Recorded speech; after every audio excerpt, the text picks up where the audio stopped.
Bismillahirrahmanirrahim. Assalamualaikum warahmatullahi wabarakatuh. Pada kesempatan kali ini, saya akan melanjutkan pelajaran IPA kelas 7 dengan topik klasifikasi makhluk hidup berdasarkan 5 kingdom. Apa itu klasifikasi? Klasifikasi makhluk hidup dapat didefinisikan sebagai suatu proses pengelompokan makhluk hidup berdasarkan persamaan dan perbedaan ciri yang dimiliki oleh makhluk hidup tersebut. Adapun tujuan dari pengelompokannya, yang pertama untuk mempermudah dalam mempelajarinya, yang kedua menyederhanakan objek untuk dipelajari, dan yang ketiga adalah untuk menghindari kesalahpahaman pengenalan terhadap kelompok makhluk hidup tertentu. Adapun yang digunakan sebagai dasar pengelompokannya adalah persamaan dan perbedaan ciri, baik berupa ciri secara morfologi, yaitu bentuk luar tubuh, fisiologi, faal tubuh atau fungsi tubuh, anatomi, susunan tubuh, perilaku, dan juga kromosom secara genetik. Nah, adapun ilmu tentang klasifikasi dapat ditinjau lebih dalam ilmu taksonomi. Mempelajari mengenai pengelompokan atau klasifikasi makhluk hidup, tentu kita akan belajar mengenai tingkatan takson atau tingkatan dari pengelompokan itu sendiri. Nah, ada dua pengelompokan, hewan dan juga tumbuhan, di mana masing-masing tadi dari kingdom untuk tumbuhan dan hewan, filum untuk hewan, dan divisio untuk tumbuhan. Lalu kelas keduanya sama, ordo keduanya sama, family keduanya sama, genus keduanya sama, dan spesies untuk keduanya sama. Jadi dari kingdom sampai spesies ini merupakan suatu tingkatan dari terbesar hingga terkecil. Jadi terbesar adalah kingdom, yang terkecil adalah spesies. Jadi spesies itu menunjukkan satu individu atau organisme. Nah, adapun semakin tinggi tingkatan takson, artinya semakin ke atas, berarti dari spesies ke kingdom, semakin sedikit persamaannya dan semakin banyak perbedaan cirinya, sehingga kekerabatannya bisa dikatakan semakin jauh. Sedangkan semakin rendah tingkatan takson, artinya dari atas ke bawah, maka persamaan cirinya semakin banyak, sehingga dapat dikatakan kekerabatannya pun semakin dekat. Nah, dalam suatu sistem klasifikasi, secara umum dalam perkembangannya ada dua tokoh yang mengemukakan tentang klasifikasi makhluk hidup. Tokoh pertama kali yang sangat terkenal, yaitu bisa dilihat gambarnya di sini, bernama Carolus Linnaeus. Beliau ini mengelompokkan makhluk hidup menjadi dua kelompok besar, yaitu terdiri dari kelompok tumbuhan dan kelompok hewan. Namun ada kelemahan berdasarkan dua pengelompokan ini. Banyak ternyata ditemukan organisme-organisme lain yang ternyata sulit untuk dikelompokkan ke dalam dua kelompok ini saja.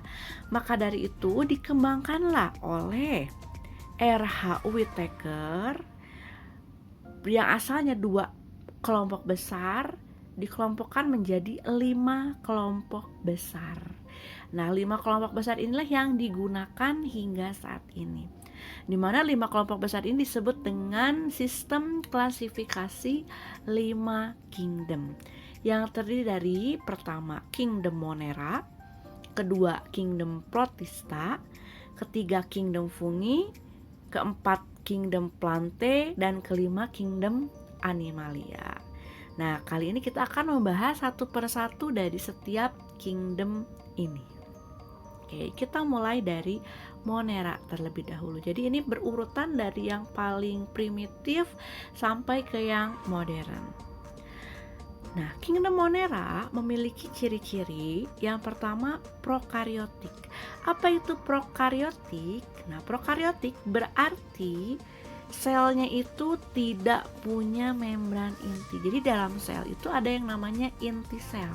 Nah, untuk organisme prokaryotik ini inti selnya tidak bermembran, sehingga materi genetik yang ada di dalam inti sel itu akan tersebar di seluruh sel karena memang tidak ada pelindung ya di inti selnya. Lalu dia itu memiliki materi genetik, sitoplasma dan membran sel. Jadi belum memiliki organel sel yang lengkap. Nah, kelompoknya apa saja? Terdiri dari bakteri dan alga biru. Nah, mungkin kita seringnya mendengar bakteri penyebab penyakit, bakteri yang menguntungkan. Nah, jika kita hanya menggunakan sistem klasifikasi menurut Carolus Linnaeus, akan bingung mengelompokkannya ya. Nah, oleh karena itu dikelompokkanlah ke dalam Kingdom Monera. Oke, kita bahas yang pertama adalah bakteri. Ciri-cirinya seperti apa? Yang pertama adalah uniseluler, artinya hanya satu sel tubuhnya terdiri dari satu sel saja. Oleh karena itu biasanya bakteri itu tidak bisa dilihat dengan kasat mata ya. Kita tidak sadar bahwa di sekeliling kita itu sangat terdapat banyak bakteri gitu. Karena memang ukurannya sangat kecil. Bentuknya ada 3 jenis, ada yang bulat, ada yang batang, dan juga ada yang spiral.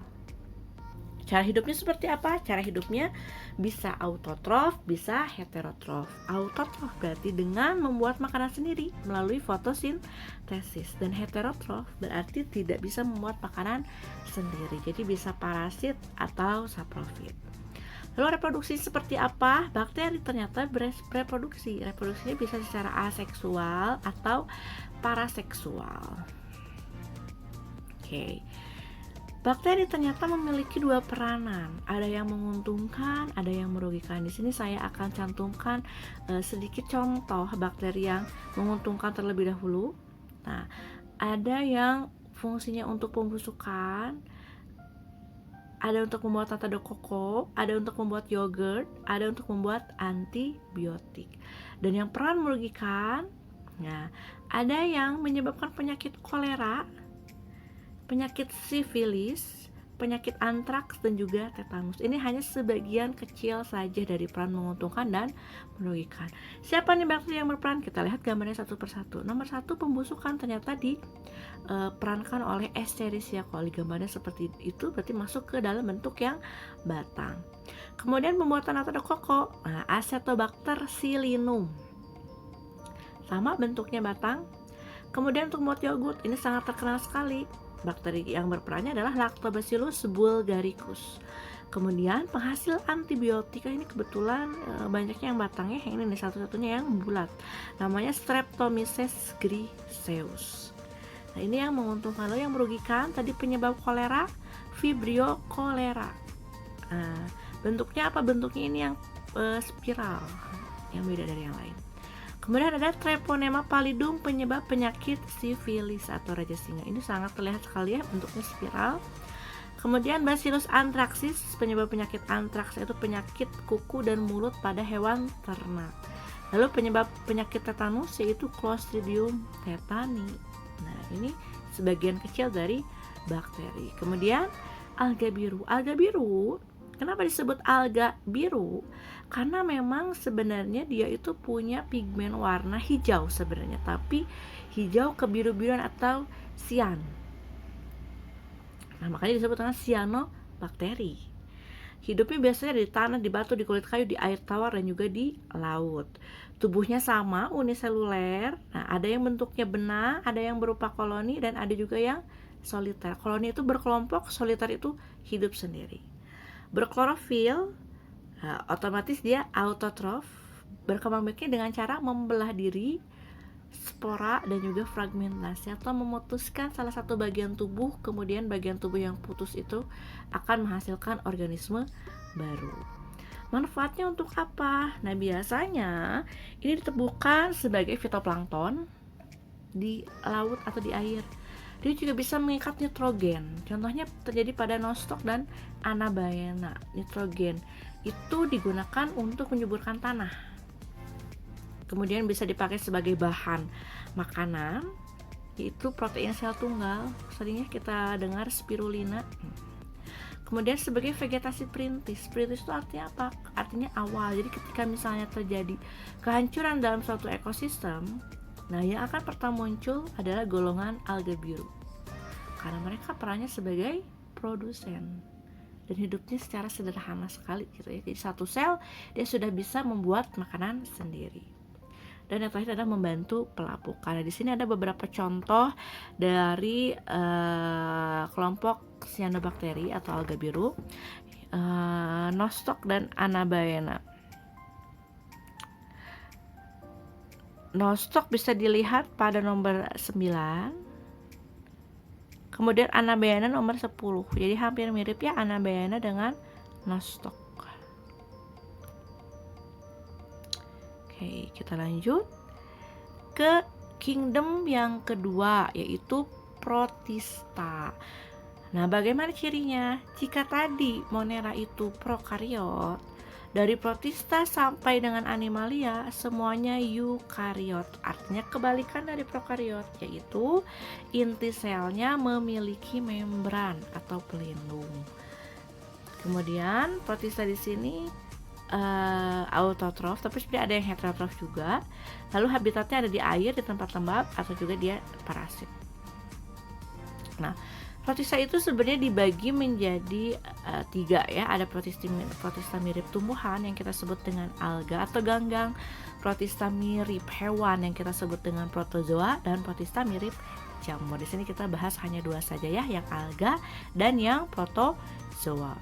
Nah, alga ciri khasnya atau ganggang mungkin sangat sering ya kalian dengar, dan secara tidak langsung sering kalian lihat ketika kalian main ke laut atau ke pantai biasanya.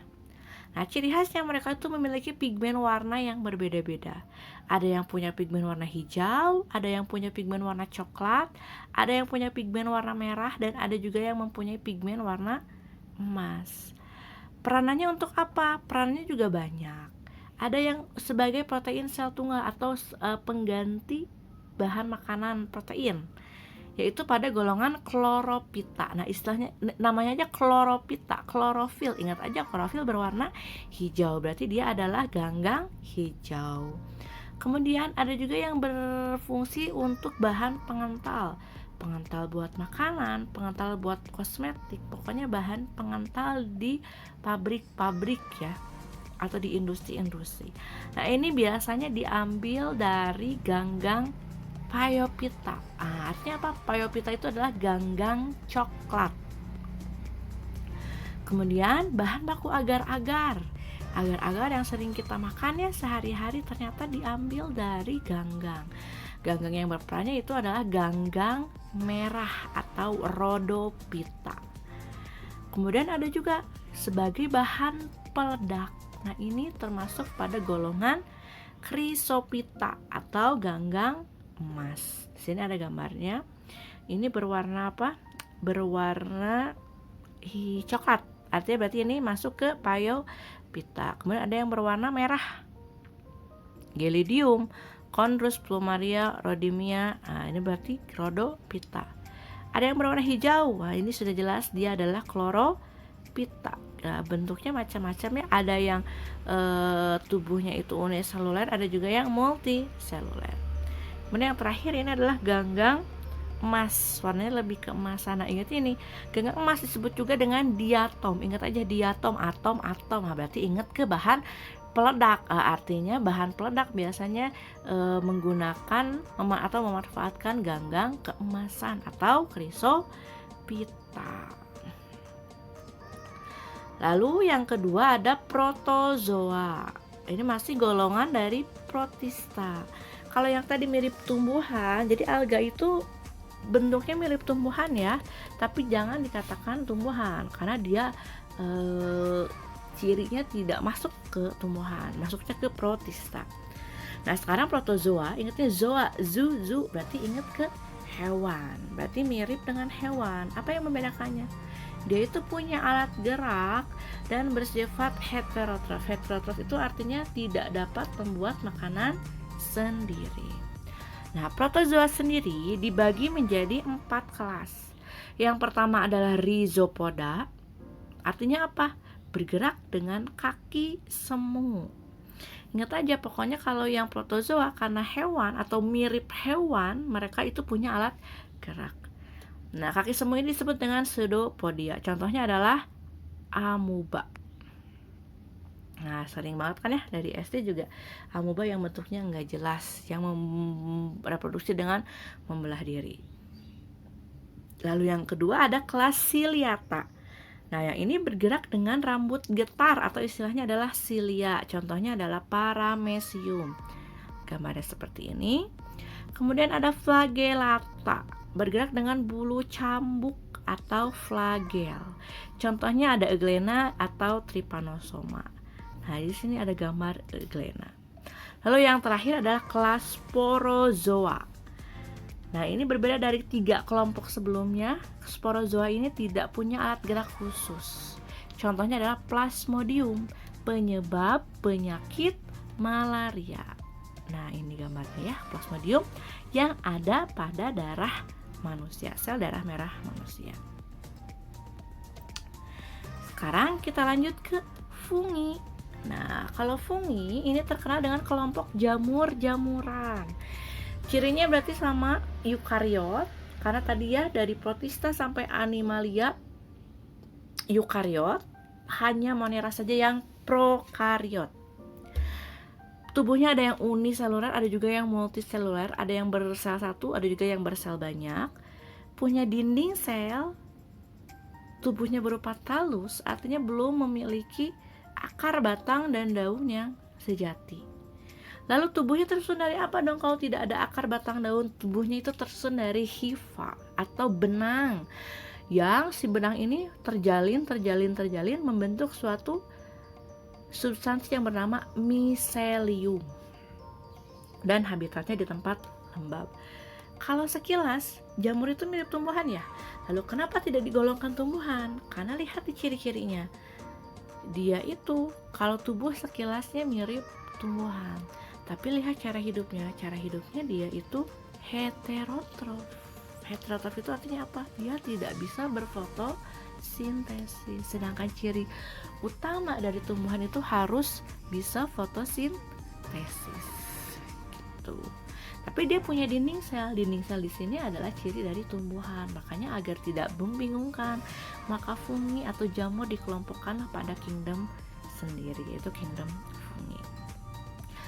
Fungi atau jamur kan banyak ya yang sering kita lihat. Ada jamur yang bisa kita makan, ada jamur penyebab penyakit, ada juga jamur yang tiba-tiba tumbuh di makanan yang basi. Nah, ini juga dikelompokkan menjadi beberapa macam.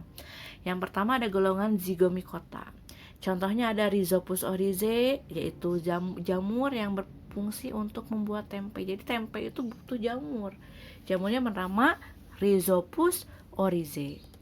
Kemudian ada juga Rhizopus stolonifer. Nah, ini biasanya golongan jamur yang ditemukan pada roti yang sudah basi. Di sini ada gambarnya ya. Jadi kalau dilihat di rotinya permukaannya seperti itu ya, kayak seperti ada warna hijau-hijau gitu. Lalu kayak berserat-serat. Serat-serat itu tuh yang disebut dengan hifa. Kemudian jika dilihat di mikroskop dapat terlihat pada gambar yang di sebelahnya. Nah, jadi kalau kalian misalnya menyimpan roti dan ternyata rotinya sudah berjamur, jamurnya misalnya hanya baru 1 titik aja, lebih baik jangan dimakan, karena kita tidak bisa melihat hifa si jamur itu ternyata bisa jadi sudah sampai menjalar ke banyak permukaan roti. Jadi untuk menghindari keracunan lebih baik jangan mengkonsumsi roti atau makanan yang sudah berjamur walaupun jamurnya hanya sedikit. Lalu golongan yang kedua adalah golongan Ascomycota. Nah, Ascomycota contohnya ini Saccharomyces cerevisiae, yaitu jamur untuk membuat roti atau yang biasa kita sebut dengan ragi ya. Kemudian ada Penicillium notatum untuk antibiotik dan Penicillium camemberti untuk pembuatan keju. Nah, ternyata untuk membuat keju juga butuh jamur. Tapi ketika keju dibiarkan lama dan berjamur, jangan dimakan gitu. Kemudian ada Basidiomycota. Nah, ini biasanya golongan jamur-jamur yang ukurannya besar yang biasanya kita konsumsi. Nah, ada jamur kuping, Auricularia, ada jamur merang, Volvariella, tapi tidak semuanya bisa dimakan. Ada juga jamur golongan Basidiomycota yang warnanya mencolok, bagus, tapi ternyata racunnya sangat berbahaya. Contohnya adalah Amanita.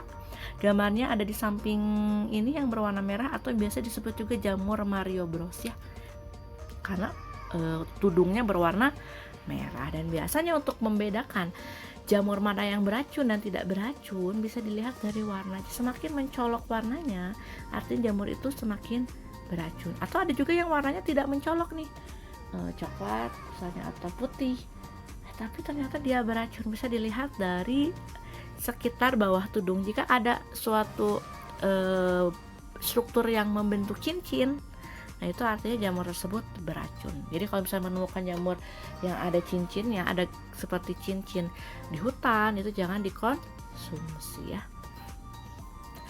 Kemudian yang terakhir adalah Deuteromycota. Nah, ini dikelompokkan paling terakhir karena dia itu masih belum bisa ditemukan bagaimana cara reproduksinya.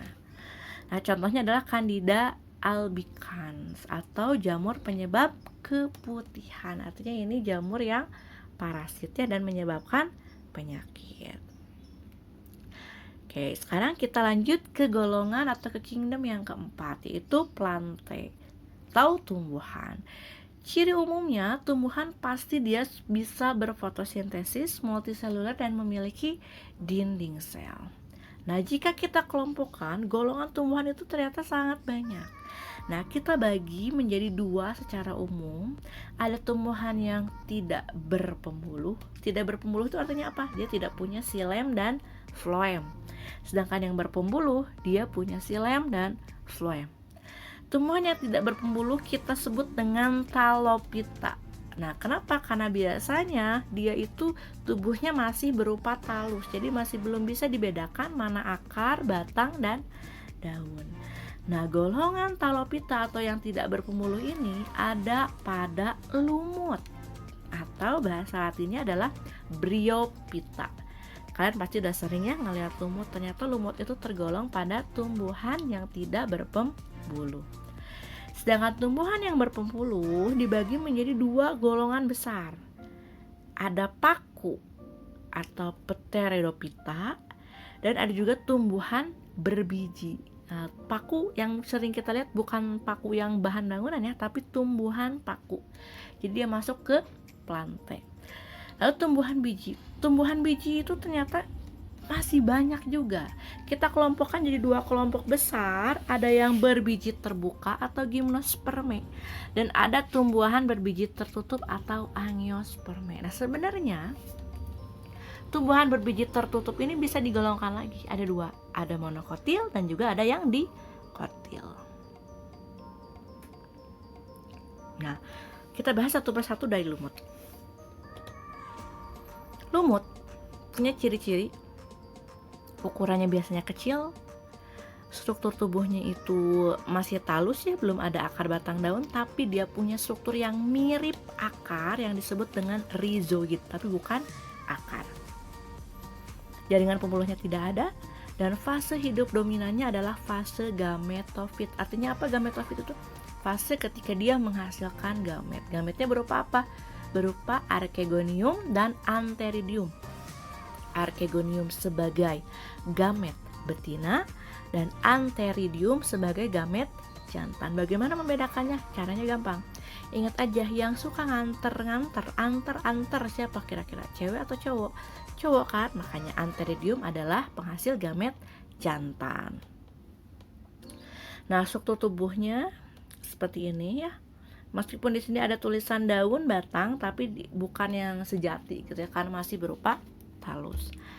Lumut sendiri dikelompokkan jadi 3 jenis. Ada lumut hati yang bentuknya lembaran-lembaran mirip hati atau love.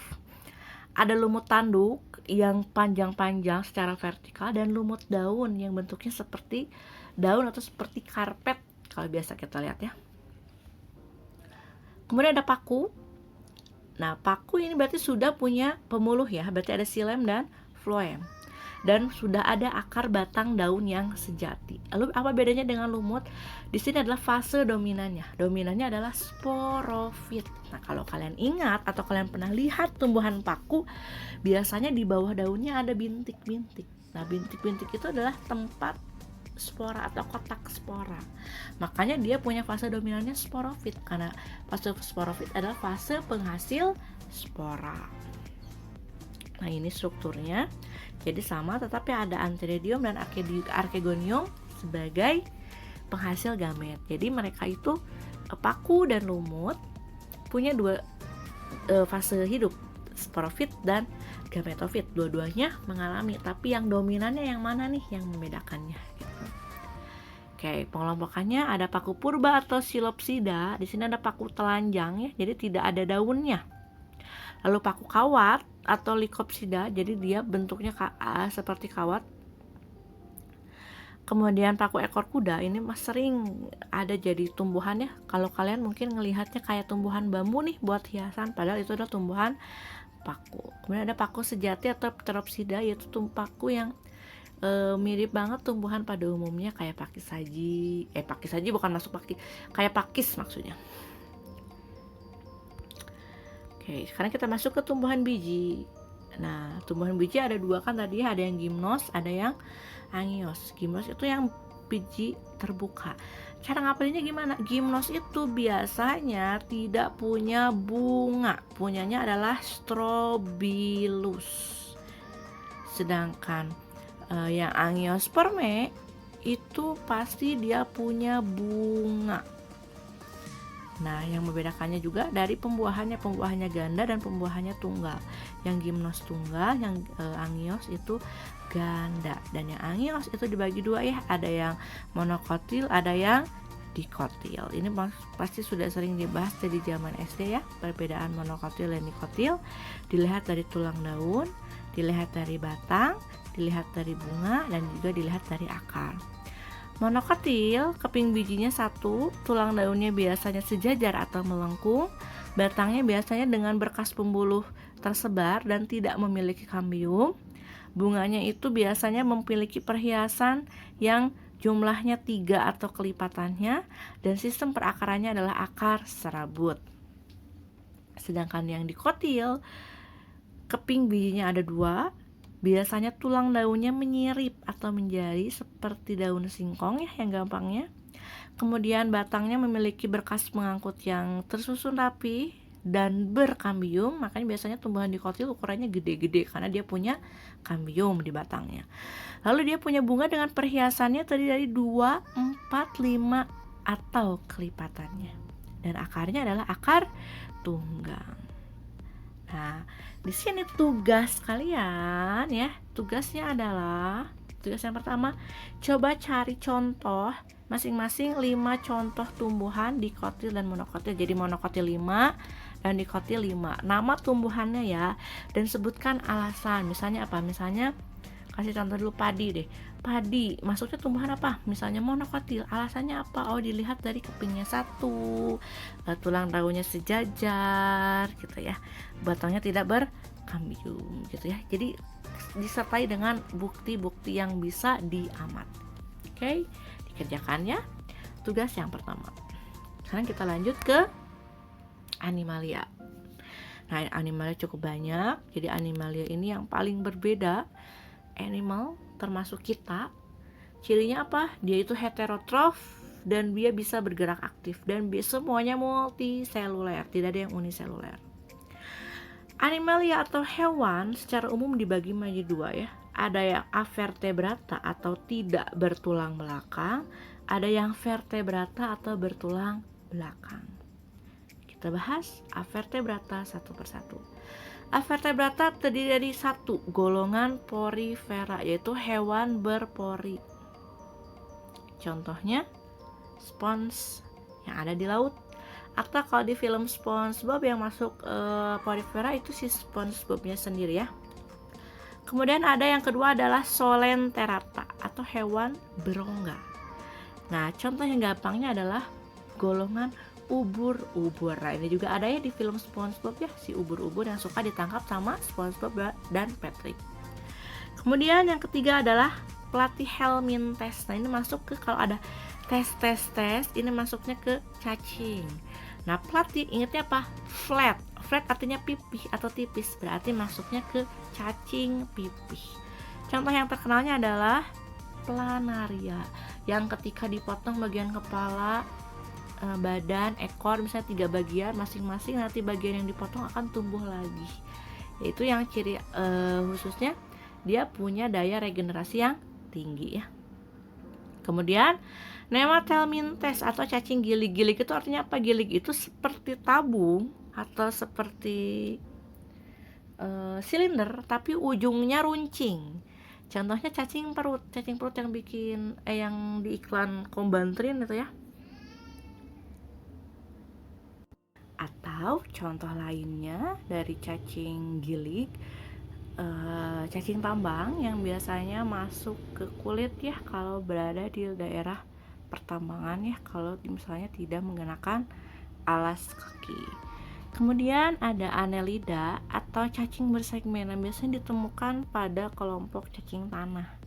Jadi tubuhnya memang berluas-luas. Atau contoh lainnya ada pada lintah.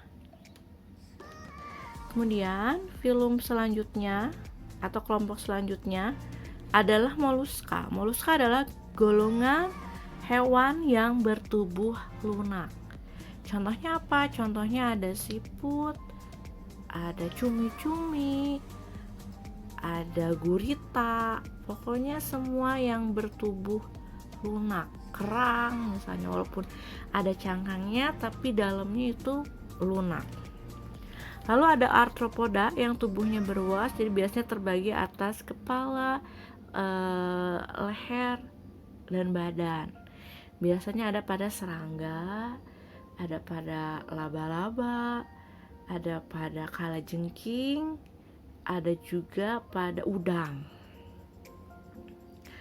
Kemudian yang terakhir adalah echinodermata atau hewan yang bertubuh duri.